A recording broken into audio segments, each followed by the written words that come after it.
travel, when you explore new places and new areas, new social circles, the words you use and even the way you speak can change.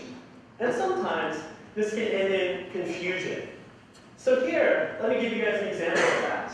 Back when I was a university student, I had been there for a few months whenever I met up with an old friend of mine from high school. And during the conversation, I said something like this: "Man, I need to work off the freshman 40 after my paper on doxastic ascent for shizzle." Now, here, can you understand this?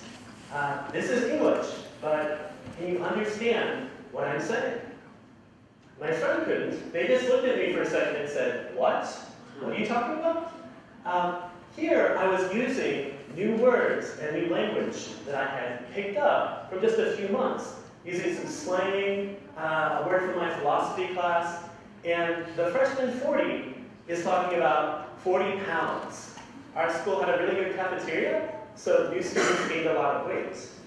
But most people wouldn't know that, because when you travel, language is not static. It doesn't stay the same. Your language will change. This is something that is very common, that most people are aware of when they do travel abroad.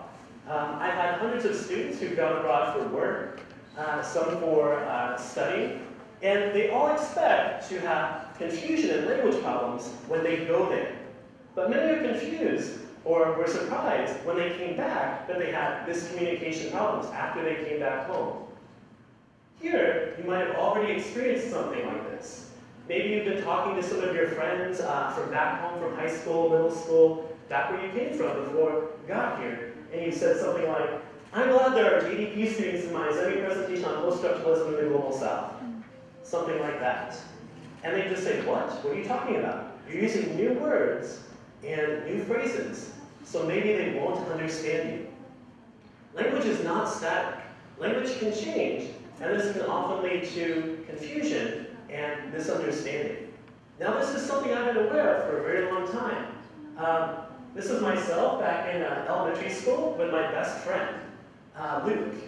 And I had a wonderful but confusing childhood. It was wonderful because I made friends who I'm still great friends with.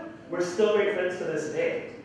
But it was confusing because we met and became good friends in ESL class. We were together in ESL class, English as a Second Language. And for this, years later, we got together and we said, "Wait, why were we in ESL class? We thought we were speaking English.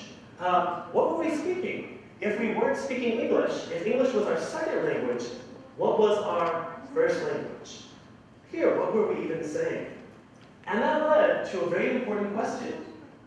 The question of, what language are you speaking? Do you know what language you're speaking? And just as importantly, do you know what language other people are speaking, the people around you are speaking? Now here, just an important note, I'm not talking about speaking suddenly a new language. Historically, that would be called a language shift, where one group starts speaking a new language over a period of time. So you hear Scottish Gaelic to British English over a period of time, replacing their language.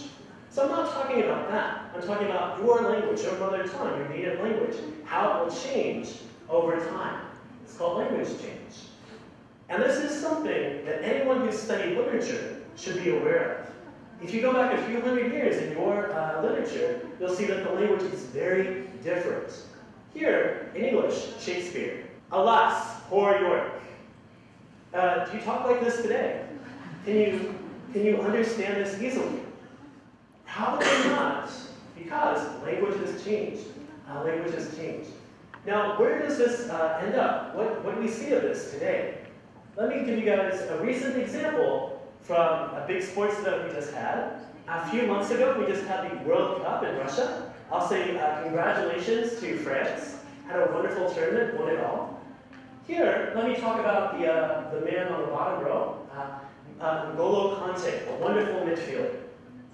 During the tournament, there was a tweet that came out that, in the format, it caused a lot of controversy or confusion. Here, let me show you the beginning of the tweet. Here, what do you think? Is this going to be positive or negative? Is this complimenting Ngolo or insulting him? So here, N'Golo Kante is a joke, by the way, HEW.